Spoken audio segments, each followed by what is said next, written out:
नमस्कार. आज आपण अतिशय एका भावपूर्ण अशा कार्यक्रमाच्या निमित्तानं या ठिकाणी उपस्थित झालेलो आहोत. पलूस तालुका अंधश्रद्धा निर्मूलन समिती आणि त्याचबरोबर पुरोगामी आणि परिवर्तनवादी विविध संघटनांच्या माध्यमातून हा अतिशय भावपूर्ण असा सोहळा आपण या ठिकाणी पार पाडण्यासाठी उपस्थित आहोत. या कार्यक्रमाच्या अनुषंगानं आपणा सर्वांना मार्गदर्शन करणारे आदरणीय ज्येष्ठ मार्गदर्शक आपले विवाय आबा, त्याचबरोबर या ज्या कुटुंबाच्या ठिकाणी आपण उपस्थित आहोत ते कुटुंबीय अर्थातच कवी किरण शिंदे यांचं काही महिन्यापूर्वी निधन आपल्याला माहिती आहे आणि त्यांच्या घरावरती जो काही अतिशय मोठं दुःख कोसळलेलं आहे, ज्याला काचा डोंगर म्हणतो आपण, त्याच्याही पलीकडं ते दुःख असतं आपल्याला माहिती आहे. आणि मग अशा या कुटुंबियांच्या समोर आपण काही गोष्टी शेअर करण्यासाठी आपण उपस्थित आहोत. खरं तर या अनुषंगाने मला कवी कुसुमाग्रजांच्या कवितेच्या दोन ओळी आठवतात की ज्या या कार्यक्रमासाठी खरं तर सार्थ आहेत असं म्हणतात.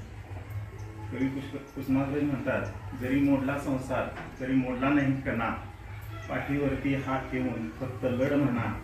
असं कवी कुसुमाग्रजांचे विचार आबांच्या सारख्या लोकांनी जोपर्यंत जोपासलेले आहेत तोपर्यंत कसलं जरी दुःख आलं तरी मला वाटतं त्या दुःखातून सावरण्यासाठी तुम्ही या ठिकाणी समर्थ ठरणार आहे. असे आबा आणि या कार्यक्रमाच्या अनुषंगाने उपस्थित असणाऱ्या या कुटुंबातील त्यांच्यावरती खऱ्या अर्थानं अतिशय मोठं दुःख ज्यांना हे सोसावं लागतं, सहन करावं लागतं, ते आपल्या वहिनी माधवी वहिनी.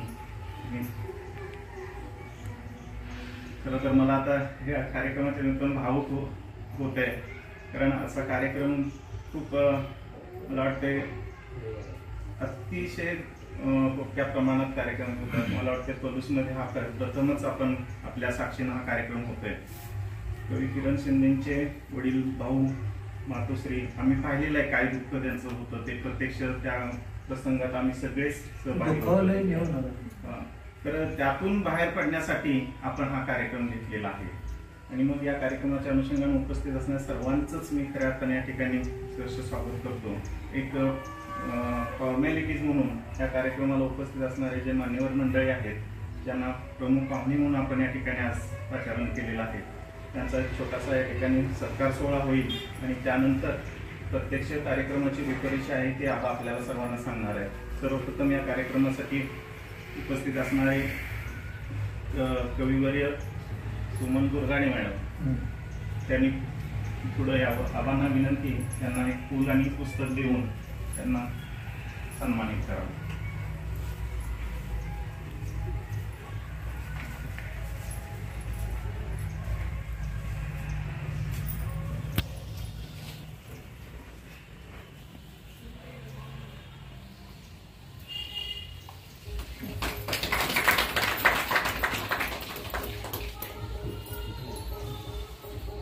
त्यानंतर या कार्यक्रमाला आवर्जून उपस्थित असणाऱ्या कविवर्य सुमन कोळी मॅडम यांचं स्वागत जिल्हा शिक्षक पुरस्कार प्राप्त मातोश्री सरांनी करायची विनंती.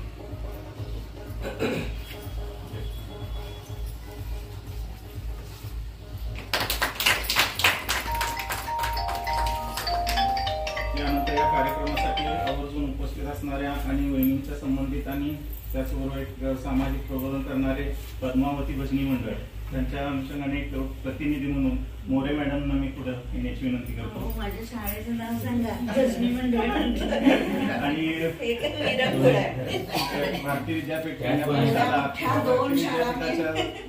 अनेक संकुलामध्ये त्यांनी काम केलेल्या मुख्याध्यापिका म्हणून त्या सेवानिवृत्त झालेल्या आहेत आणि आता सुद्धा त्यांचं मोठं काम सुरूच आहे. पठाण सरांना विनंती की त्यांनी त्यांचं सत्कार करावं. स्वागत करू या ठिकाणी. अरे फोटो घ्या कोणतरी.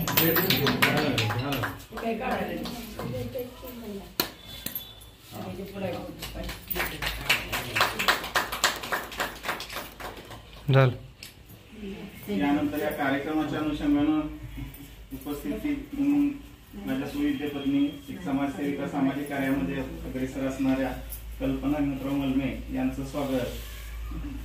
या ठिकाणी येवले सरांनी करायची विनंती.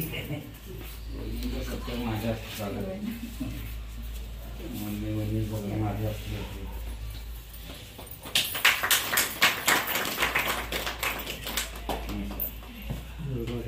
यानंतर या कार्यक्रमाच्या अनुषंगाने उपस्थित असणाऱ्या आणि आपल्या समोर एक छानसं उदाहरण आपल्या समोर असणाऱ्या आणि अनेक गोष्टीवरती हसत खेळत मात करणाऱ्या आणि मला अभिमान सांगायला वाटतो की त्या माझ्या विद्यार्थिनी पण आहेत, एक उद्योजिका आहेत आणि जसं ज्या 2 ओळी सांगितल्या त्या प्रत्यक्षात त्यांनी कृतीत उतरवल्या आहेत अशा साधना रमेश बनकर मॅडम, त्यांना विनंती त्यांनी पुढे यावं आणि त्यांचा सत्कार भाऊनी करावा असं मी विनंती करतो.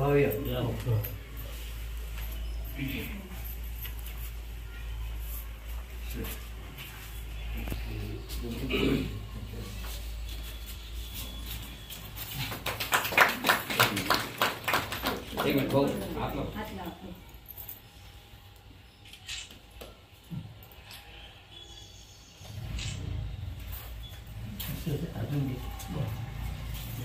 या कार्यक्रमाला प्रमुख पाहुणे म्हणून उपस्थित असणारे आदरणीय कविवर्य गुरगाडे सर यांचं स्वागत पलूस तालुका अंधश्रद्धा निर्मूलन समितीचे उपाध्यक्ष डॉक्टर गजानन शिकरे यांना अशी विनंती करतो.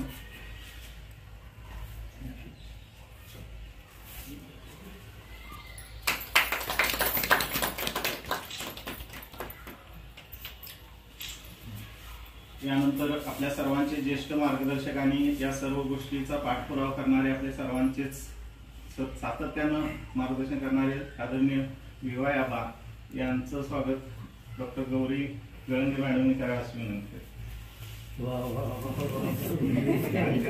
माझा सन्मान आहे. एक मिनिट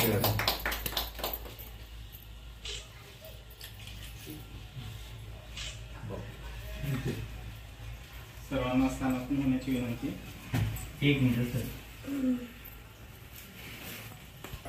प्रधान सन्मान सोहळा जो आयोजित केलेला आहे त्या अनुषंगाने उपस्थित असणाऱ्या सर्वांचं पुन्हा स्वागत करतो आणि या कार्यक्रमाच्या अनुषंगाने जी काही रूपरेषा आहे, कार्यक्रम कशा पद्धतीचा आहे आणि का ते आपण करणं गरजेचं आहे या संदर्भात आपल्याला आदरणीय विवायाला मार्गदर्शन करतो.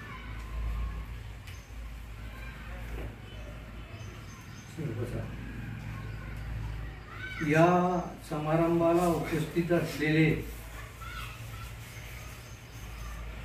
ज्यांनी भारतीय स्वातंत्र्य चळवळीतील मुस्लिम स्वातंत्र्य सैनिकांचे योगदान हे गाजलेलं पुस्तक लिहिलं आणि ज्या पुस्तकाच्या प्रति महाराष्ट्रात अनेकांनी मागवून घेतल्या असे सिद्धार्थ लेखक आणि समाजवादी प्रबोधिनीचे कार्यकर्ते आदरणीय पठाण सर, हात जोडा, सगळ्यांना कळलं पाहिजे. त्याचप्रमाणे या कार्यक्रमाला उपस्थित असलेले अंधश्रद्धा निर्मूलन समितीचे पलूस तालुक्याचे अध्यक्ष डॉक्टर गजेंद्र शिकरे सर या ठिकाणी, किरण शिंदे यांच्या खांद्यावर खांदा लावून जे साहित्य संमेलनात काम करत होते, आमच्या साऱ्या चळवळीत आघाडीवर आहेत ते प्राध्यापक रवींद्र येवले, त्याचप्रमाणे किरणच्या बरोबर काम करत असलेले दुसरे त्यांचे सहकारी कॉम्रेड दीपक घाडगे या ठिकाणी, डाव्या आघाडीचे निमंत्रण एका पक्षाचे चिटणीस मारुती सावंत या ठिकाणी उपस्थित आहेत. त्याचप्रमाणे सांगली जिल्ह्यामध्ये ज्यांना पहिला मानाचा आदर्श शिक्षक पुरस्कार मिळाला ते माझे विद्यार्थी आहेत. त्यांच्या गुरुला नाही का मिळणार पण त्यांना मिळाला, त्याचे मारुती शिकवले.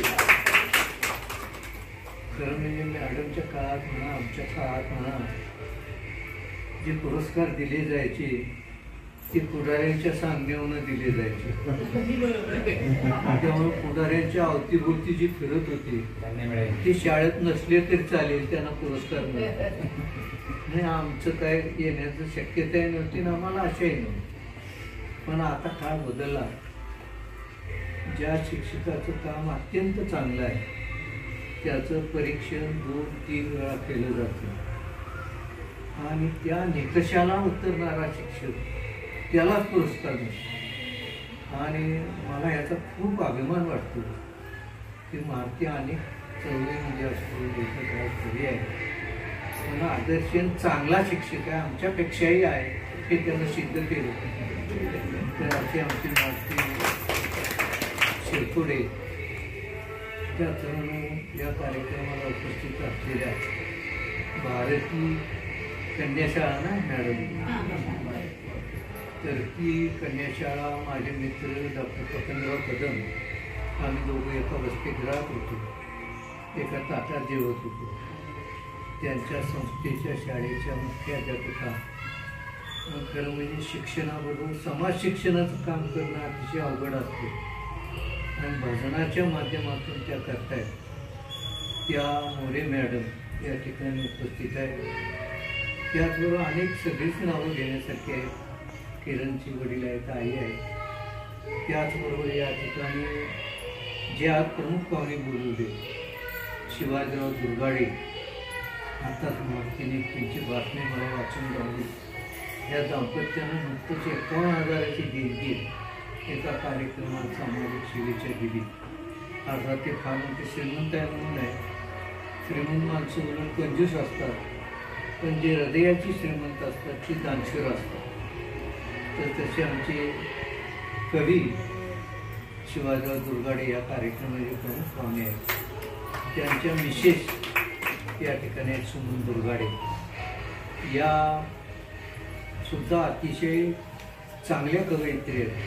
त्यांचं खास असं एक वेळ मार्गदर्शन मंडळाच्या कवी संमेलन आपण घेणार आहोत, त्यात घेणार आहोत. जात्यावरची गाणी इतकी अप्रतिम त्या म्हणतात, नॉनस्टॉप तासभर सुद्धा घेतली जातात.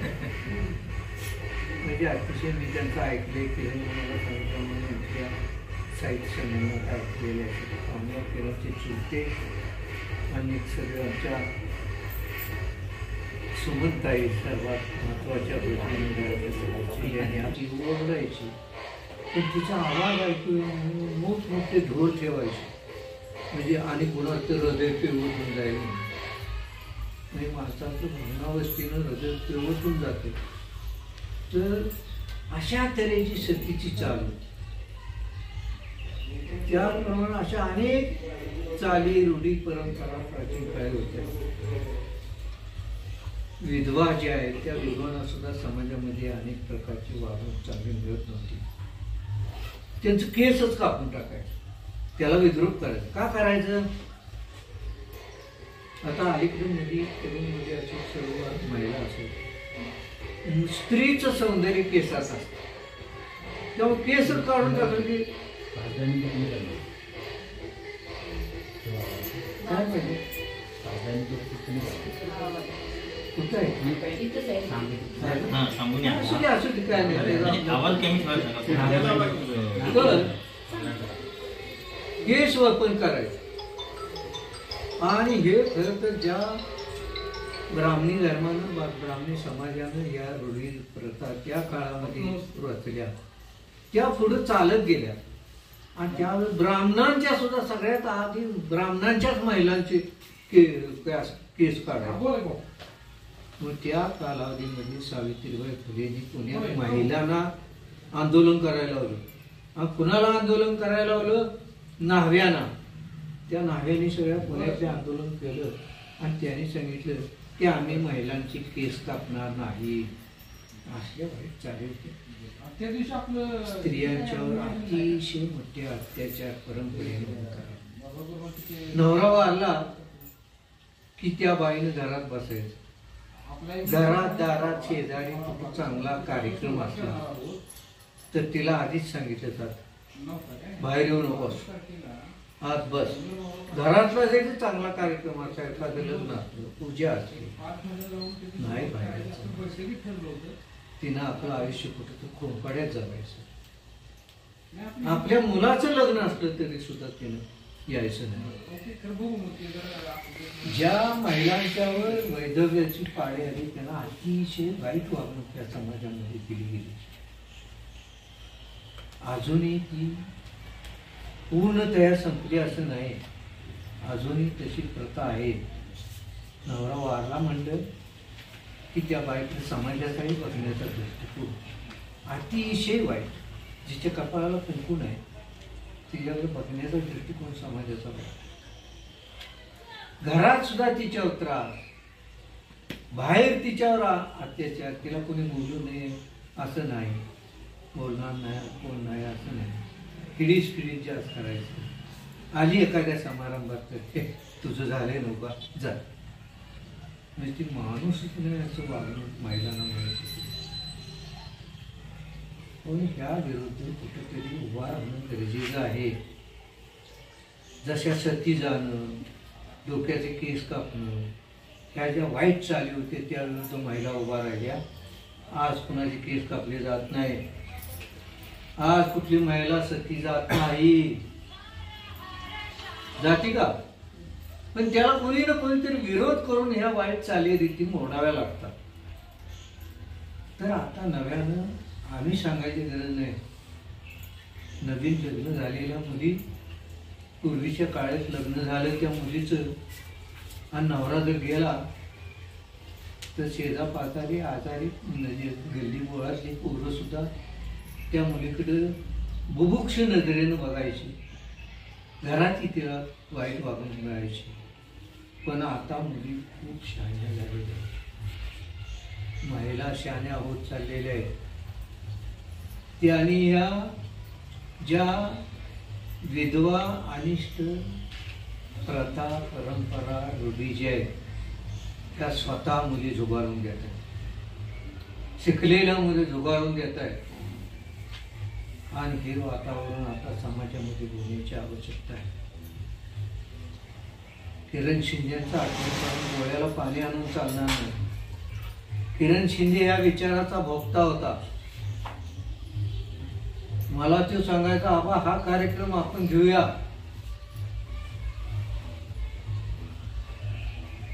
त्या मुलींना आपण ज्याचे पती वाढलेले आहे त्यांच्या या अंधश्रद्धाच्या पोटी यांना जी वागणूक मिळते, त्यांच्या हातातली नवरा वारल्या कोणतरी येते, तिच्या हाताची कापणी काढते, ती गळ्यातली मंगळसूत्र तोडते, कोणतं जोडवी काढते. ही जी प्रथा आहे त्याच्या विरुद्ध मुली उभा राहतात. माझ्या मुलीच्या नवऱ्याचा खून झाला इस्लामपूरला, मी काय तिला सांगायला गेलो नाही, पण तिची जोडवी काढायला, तिचं कुंकू पुसायला, तिच्या हाताच्या बांगड्या काढायला ज्यावेळी त्या पुढारी तिथली गेली, वहिनी तसं चालणार नाही, समाजाचा हा प्रघात आहे आणि हे असलं मोडून चालणार नाही, तुम्हाला भावकीत कोण ठेवणार नाही. माझ्या मुलीनं त्यांना सांगितलं की मला भावकीत ठेवू द्या नाही तर नाही ठेवू द्या, पण मी हातातल्या बांगड्या काढू देणार नाही, मी माझं कुंकू पुसू देणार नाही, मी माझी जोडवी काढणार नाही. आणि माझ्या नवऱ्याला जशी मी जगावे असं वाटत होते तशीच मी आयुष्य जगणार नाही. मला कोणी समाजातून बाहेर काढू दे, काय वाटेल ते. तर अशा मुली आता तयार व्हायला लागलेल्या आहेत आणि हे झालं पाहिजे. ह्या अनिष्ट रूढी आहेत, परंपरा आहेत. एखाद्या महिलेनं आयुष्यभर अपमानित जीवन जगायचं, माणसात यायचं नाही, सगळ्यांनी दुचितेने तिच्याकडे बघायचं. हे संपेल कधी? तर त्या महिलेनं हे जे सगळे प्रथा आहेत, रूढी आहेत, त्या सोडल्या पाहिजेत, मोडल्या पाहिजेत. तिनं कुंकू लावलं पाहिजे, तिनं आयुष्यारामात राहिलं पाहिजे, चांगली साडी नेसली पाहिजे, समाजात गेलं पाहिजे, पुरुषाच्या बरोबरीने वागलं पाहिजे. ते मी सांगतोय असं नाही. महात्मा गांधी हे ह्या देशातले नव्हे, आपल्या देशाला महात्मा गांधी कळलाच नाही.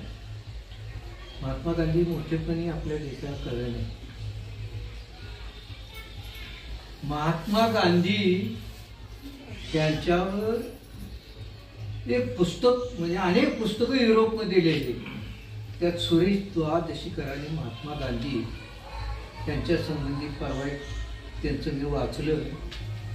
ते म्हणले सन 1000 ते सन 2000 या 1000 वर्षात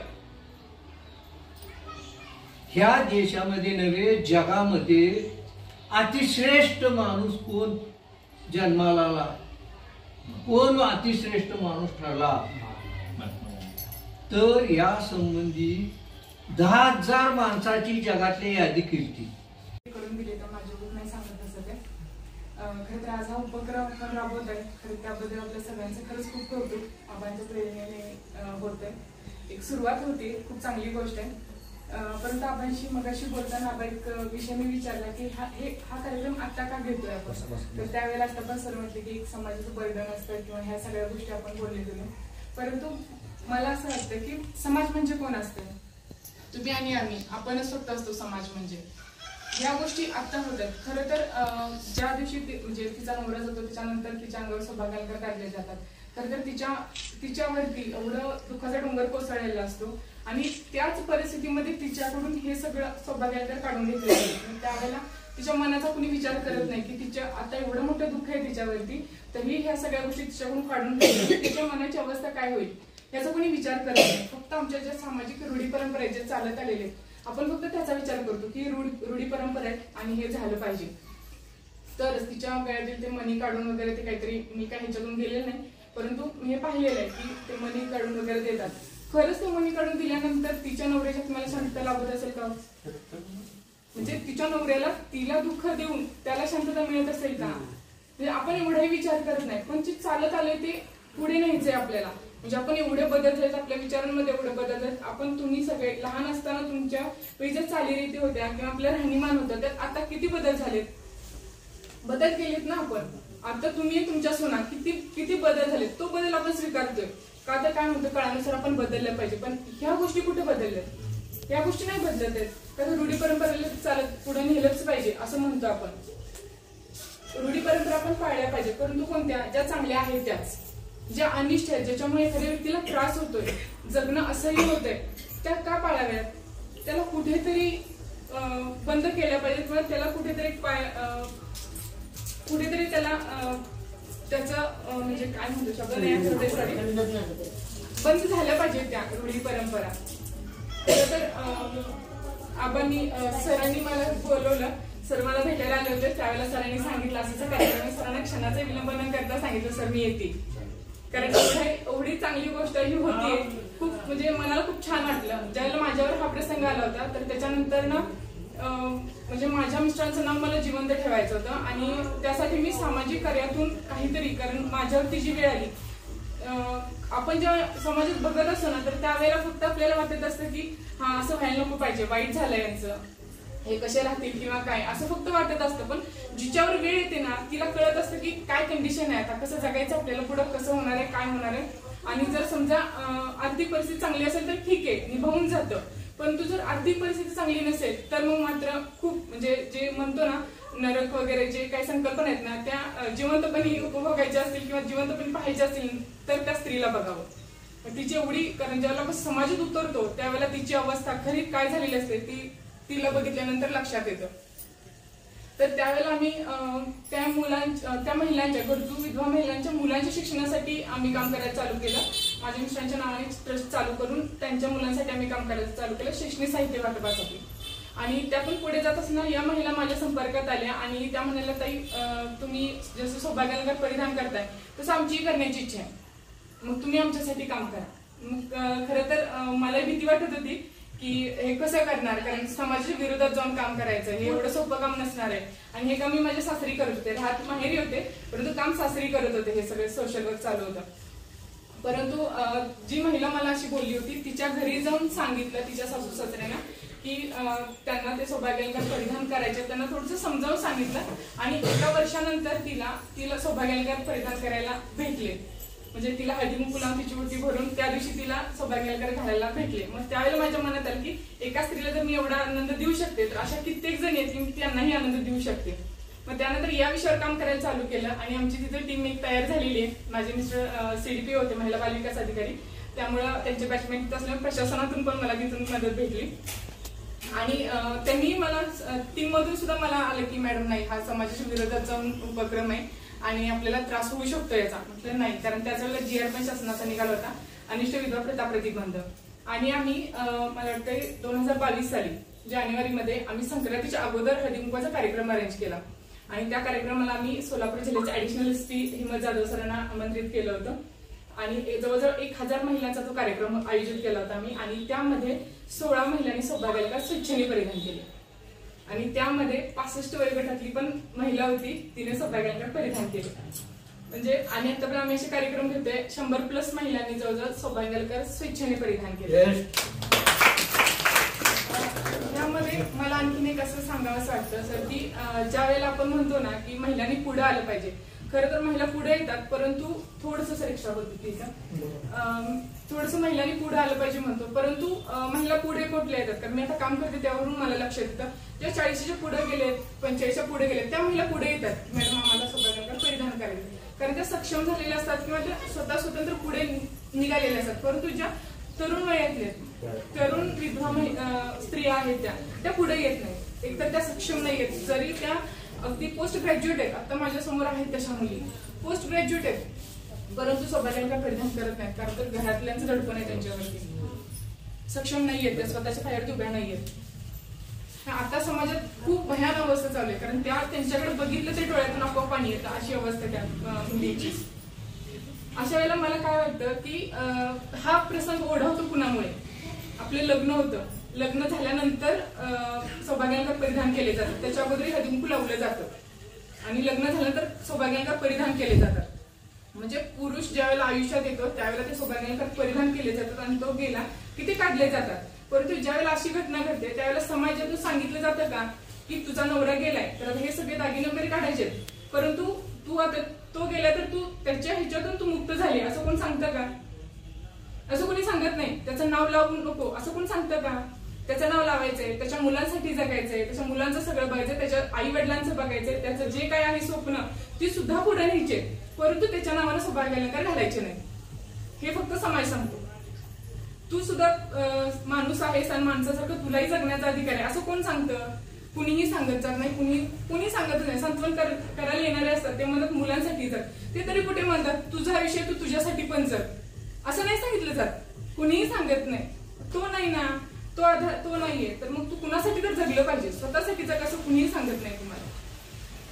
आणि अशा वेळेस मला असं वाटतं की पुरुषांनी सुद्धा पुढाकार घेतला पाहिजे. ज्या वेळेला आपण जिवंत आहोत, एक ना एक दिवस आपण जाणार आहे हे 100% सगळ्यांना माहिती आहे. तर आपण जाणार आहे हे माहित जाणार आहे किंवा तरी जाणार आहे असं जे आपल्या सगळ्यांना माहितीच आहे. आपल्या आयुष्यात असा प्रसंग घडणार आहे, घडू नये परंतु घडणार आहे हे सत्य, हे नाकारू शकत नाही.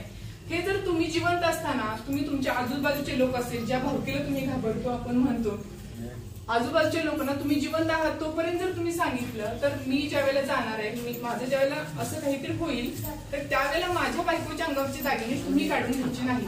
जशी ती आत्ता आहे तशी ती इथून पुढेही राहील. जसा तिला आत्ता मान मिळतोय तसा तिला इथून पुढेही मान दिला जाईल. असं जर तुम्ही आत्ता जर सांगितलं समाजात तर तुम्ही गेल्यानंतर तिच्या अंगावरचे दागिने काढायला कुणालाही धाडस होणार नाही, कोणाचंही धाडस होणार नाही. म्हणजे समाजाची भीती म्हणतो आपण ती भीतीही राहणार नाही, कारण त्याची इच्छा होती तसं तिनं राहावं. हे घरातून सुद्धा सांगितलं जाईल. त्यामुळं महिलांनी पुढे येणं तर गरजेचं आहे, परंतु पुरुषांनी हे तुम्ही जिवंत आहात. आपण LIC वगैरे सगळं करून ठेवतो. मी गेल्यानंतर माझ्या मुलांचं बायकोचं कसं होईल यासाठी सगळ्या पैशांच्या सोयी करतो, पण तिच्या भावनेचा कुठे विचार करतो? त्याची सोय नाही करून जात आपण. त्याची सोय झाली पाहिजे अगोदर. आज जो प्रसंग येणारच नाही कमी 100% सर 100%. संमेलनामध्ये ओळख झाली की त्या दोघांच्या अगदी त्याच्यासाठी गोष्टी मग ते कायम आमच्या घरी यायचे जायचे सगळ्यांचं चालू होतं. आम्ही पण येत होतो. कवी संमेलनाला इथं कॉलेजमध्ये कार्यक्रम घेतला तरी आम्ही येत होतो. मला काही जास्त बोलता येत नाहीये, मी थोडंच बोलणार आहे. तर त्या ह्यानं आम्हाला वाढल्यानंतर आम्हाला सुद्धा धक्का बसला की असं कसं सरांचं एकदम एकाकी हे झालं. मग त्या ह्याच्यावर आता हा कार्यक्रम घेतलाय हा सुद्धा आम्हाला छान वाटला. अगदी त्यांच्या मनाला एक समाधान वाटेल की हा आपण कार्यक्रम घेतलाय म्हणून. त्या कार्यक्रम घ्यायचा असं ठरलं होतं, पण पुढे नंतर घेऊया म्हणून सांगितल्यानंतर ते राहिला पुढं ढकलला. त्याचा आज योगायोग आज आलाय हा कार्यक्रम घ्यायचा. तर मी जात्यावरची ओवी तुमच्या पुढे गाऊन दाखवणार आहे. झाडामध्ये झाड असये आंब्याचं डेरे दार झाडा मंदिर झाड सोये आंब्याचं डेरे दारण किती सांगू मी बहिणा तुला किती सांगू मी बहिणा तुला साऱ्या गोत्यात आई थोर साऱ्या गोत्यात आई थोर बाई मी पंढरीला जाते बाई मी पंढरीला जाते आणि या बाई पंढरीची वाट या बाई पंढरीची वाट पुण्या पाप्यानं नांगरली आणि पुण्या पाप्यानं नांगरली न गाडी बुक्याची हादरली आणि गाडी बुक्याची हादरली एकादशीचा नेम सांगा न माझ्या वटीला गुळ शेंगा एकादशीचा नेम सांगा न माझ्या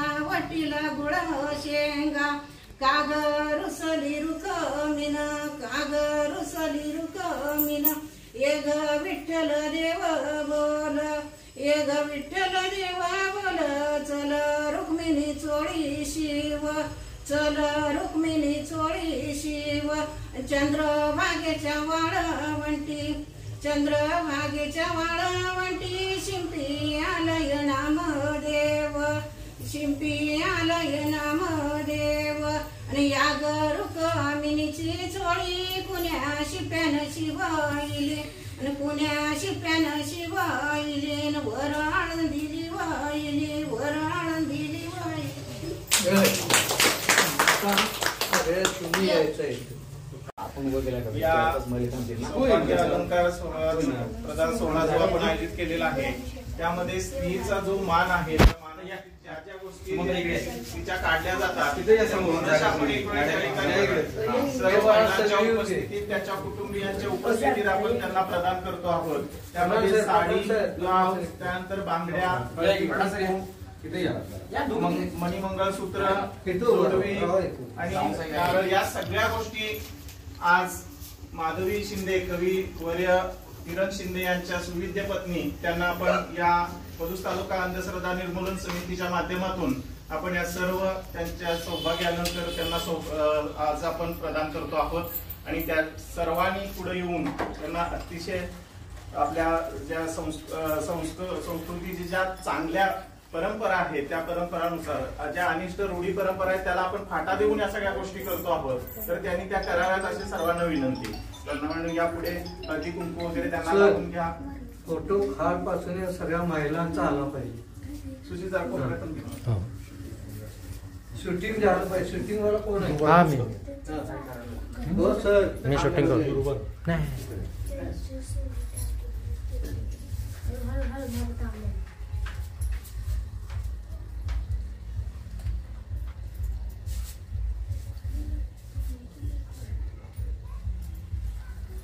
शिकरे सर तुम्ही मोबाईल कोणाचा हातात देऊन या की तुम्ही उपाध्यक्ष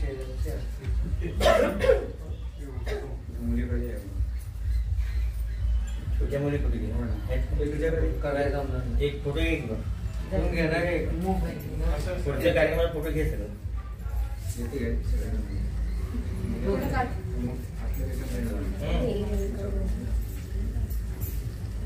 पुढे घे बघा तुम्ही पुढे या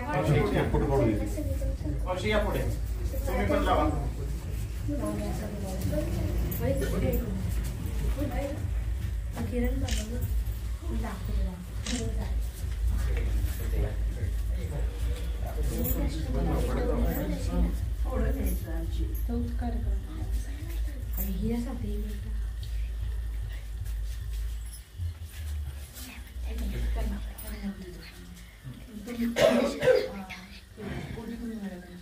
सगळी घरात काढून द्या तुम्ही बसा बसा बसा तुम्ही तुम्ही पण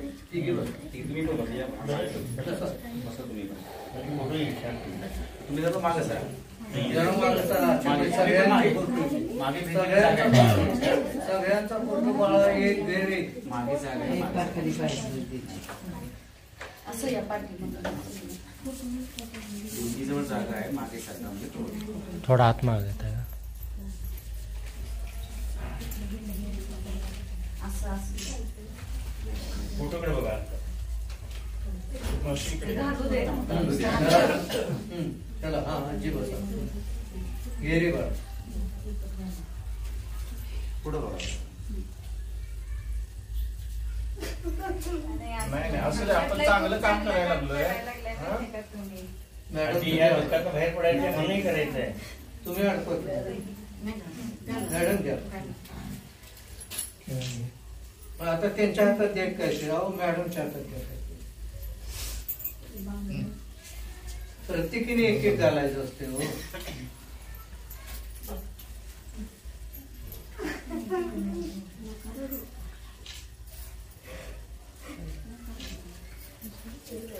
आपण एक चांगलं कार्य करतो इथं. कोणत्याही दुःखाचा इथं अवलेश असू नये. आपण सगळे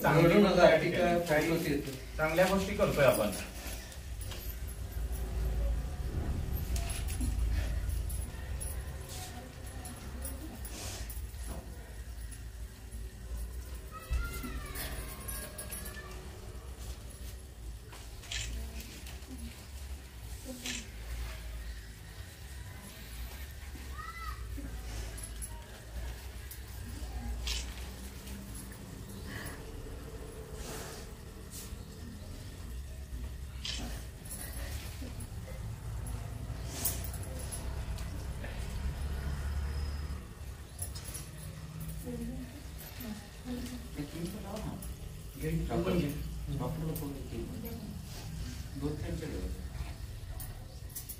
या डॉक्टर या.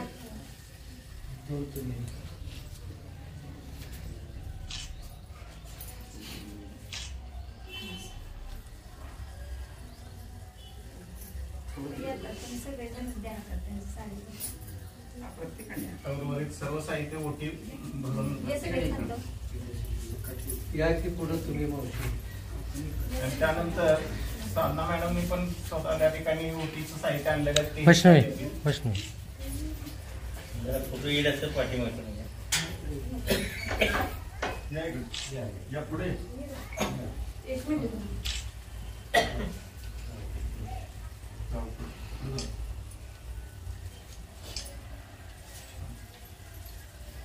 दोन शब्द मी करण्यासाठी बोलत आहे. का तर खूप महिलांसाठी तुम्ही जे आज बोलला आहे ते आम्हाला खूप महिलांसाठी खूप बरं वाटलेलं आहे. कारण आमचा अंतरात्मा सुद्धा जागलेला आहे. त्याबद्दल मी तुमचं अभिनंदन करत आहे सर्व महिलांच्या तर्फे. समाज आमचा इथं सगळा समाज पण आहे का त्यांच्या सर्वांच्या वती छान छान.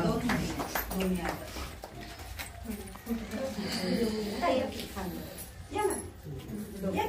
2 मिनिटं एवढं होते. 2 मिनिटं.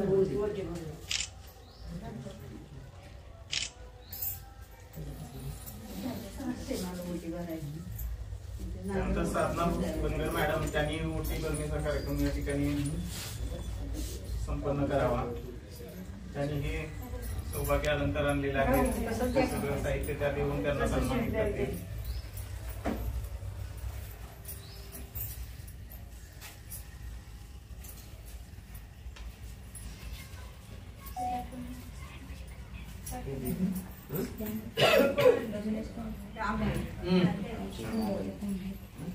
उठा सगळ्या मोठी वरताना सगळ्या होता.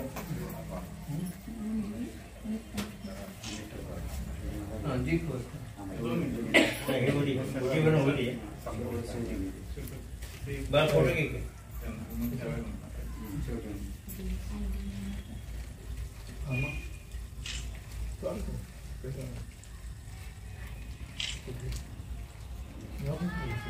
यानंतर महाराष्ट्र अंधश्रद्धा निर्मूलन समिती, त्याचबरोबर सांगली जिल्हा आणि त्याचबरोबर पलूस तालुका, सांगली जिल्ह्याचे जिल्हाध्यक्ष आदरणीय विवायाबा आहेत, त्याचबरोबर जिल्हा सल्लागार मारुती शिरतोळे सर आहेत आणि पलूस तालुका अंधश्रद्धा निर्मूलन समितीच्या माध्यमातून डॉक्टर गजेंद्र शिकरे हे उपाध्यक्ष आणि मी स्वतः अध्यक्ष. एक जे अगदी राजाराम मोहन राय यांच्या पासून ज्योतिराव फुले, सावित्रीबाई फुले असतील किंवा शाहू आंबेडकर असतील, त्यांचा विचार जो आहे तो विचार अगदी नरेंद्र दाभोळकर असतील किंवा गोविंद पानसरे असतील त्यांच्यापर्यंत जो विचार आलेला आहे तो विचार आपण प्रत्यक्ष कृती त्या ठिकाणी उतरवत आहोत. तेव्हा या महाराष्ट्र अंधश्रद्धा निर्मूलन समितीच्या माध्यमातून डॉक्टर नरेंद्र दाभोळकर लिखित एक पुस्तक आहे जे अंधश्रद्धा निर्मूलनाशी संबंधित असणाऱ्या पुस्तक आहे. ते आबा आणि आम्ही सर्वजण आदरणीय वहिनींना या ठिकाणी देऊन त्यांचा सन्मान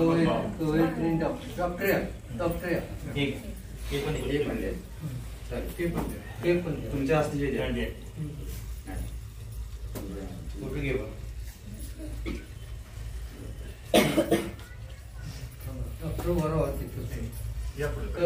पुढे या पुढे तुम्ही या तुमच्या हातात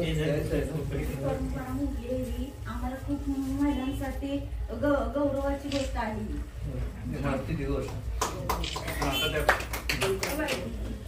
दोन घोषणा देऊया आपण. मी म्हणणार नष्ट करा नष्ट करा, तुम्ही म्हणायचं अनिष्ट प्रथा नष्ट करा. नष्ट करा नष्ट करा नष्ट करा नष्ट करा नष्ट करा. काय म्हणतो नको काय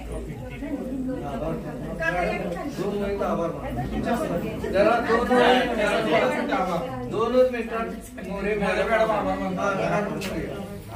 एक मिनिट मी घेतो. घरात मुलगा ओटावर असो, समाजात दुःखी नको दिसू, समाजात दुःख दाखवायचं नाही, आपला हसू दाखवायचं आहे म्हणून हा कार्यक्रम आयोजित केलेला आहे. पहिल्यांदा मलमे सरांनी 2 ओळीची कविता कुसुमाग्रजांची सांगितली. त्या कवितेला मी पूर्णत्व देते. ओळखलत का सर मला पावसात आला कोणी, कपडे होते करदमलेले, केसावरती पाणी, क्षणभर बसला नंतर हसला, बोललावरती पाहून, गंगामाई पाहुणी आली गेली घरट्यात राहून, माहेरवाशी पोरीसारखी 4 भिंतीत नाचली, मोकळ्या हाती जाईल कशी, बायको मात्र वाचली, खिशाकडे हात जातात हसत हसत उठला, मोडून पडला संसार तरी मोडला नाही कणा, पाठीपाठी हात ठेवून नुसतं लढ म्हणा, नुसतं लढ म्हणा. हा आशीर्वाद त्यांच्या सहवासामध्ये जे राहणार आहेत त्यांनी पहिल्यांदा त्यांनी द्यायचंय आणि त्यानंतर मग आम्ही त्यांच्या पाठीशी खंबीरपणे आणि भक्कमपणे तर उभे आहोतच. आजचा हा कार्यक्रम अतिशय स्तुत्य आहे. हे वाक्य माझ्या सुनबाईंनी पहिल्यांदा मला घरात सांगितलं. मम्मी हा कार्यक्रम चुकवायचा नाही, तुम्ही तिथं जा. आणि इथं आल्यानंतर या सगळ्या गोष्टी पाहिल्या, खूप समाधान वाटलं. गेली 3 वर्ष मी हे दुःख अनुभवते सर. म्हणजे जे सांगू नये ते प्रकार आपल्या समोर येतात. मला पण अनुभव असे वेगवेगळे येतात. पण माझं व्यक्तिमत्व कणखर आहे. कोणी काही म्हणू, आपण आपल्याला जे वाटतं मनाला ते आपण करायचं आणि करते. येवले सर पाहतात आता गणेशोत्सव होता, गौरी अमुक तमुक आणि मी शैक्षणिक संकुलात राहते. सगळे सुशिक्षित आहे. हळदी कुंकवाला पहिला मला बोलवतात. आमच्या कॉलनीत आहे. मी जाते हळदी कुंकू घेते. कुणी लावलं ठीक, नाही लावलं मला दुःख पण वाटत नाही, मी येते. आणि माधुरीत तसंच राहायचंय तर माझ्या सहवासामध्ये याच कार्यक्रमामध्ये आबांच्या सल्ल्यानुसार माझ्या साहित्य संमेलनामध्ये अशा कार्यक्रमांचं आयोजन मी ठेवतोय. आबाई आज सूचित करतोय. थँक्यू. हा कार्यक्रम माननीय आबांच्यामुळे या ठिकाणी आपल्याला अनुभवायला मिळाला. त्यामुळे मी पहिल्यांदा आबांचे आभार मानते. त्यानंतर Durgade sir, Durgade madam, Yewale sir, Chirtode sir, Pathan sir, Malme सरांनी सूत्रसंचालन अतिशय सुंदर केलं. आपण दोघांनी धूमधडाका केला. त्यानंतर मला सगळ्यांची नावं परिचित नाही. या ठिकाणी जे उपस्थित आहेत त्या सगळ्या आणि सरांची विद्यार्थिनी बनकर मॅडम अतिशय सुंदर भाषण वक्तृत्व. मला माझं कॉलेज जीवन आठवलं बाळा. मी त्यातच असायची आणि भविष्यात अशीच प्रगती तुझी हो. आणि म्हणजे आजची जी उत्सव मूर्ती आहे ती आमची माधुरी. या माधुरीला उर्वरित आयुष्य हे सुख, समाधान, भरभराट आणि याशिवाय आपल्या सर्वांचे आशीर्वाद तिला मिळावेत अशी मी प्रार्थना करते आणि आपल्या सर्वांचे उपस्थितांचे आभार मानते. कार्यक्रम संपला असं जाहीर करते. मॅडम कार्यक्रम संपला असं म्हणायचं नाही. आपण आता सुरुवात केली आहे, असेच कार्यक्रम करत राहूया. असे कार्यक्रम करूया आणि कवी संघाला व्हायला पाहिजे, व्हायला पाहिजे. काय मदत लागेल ना ती.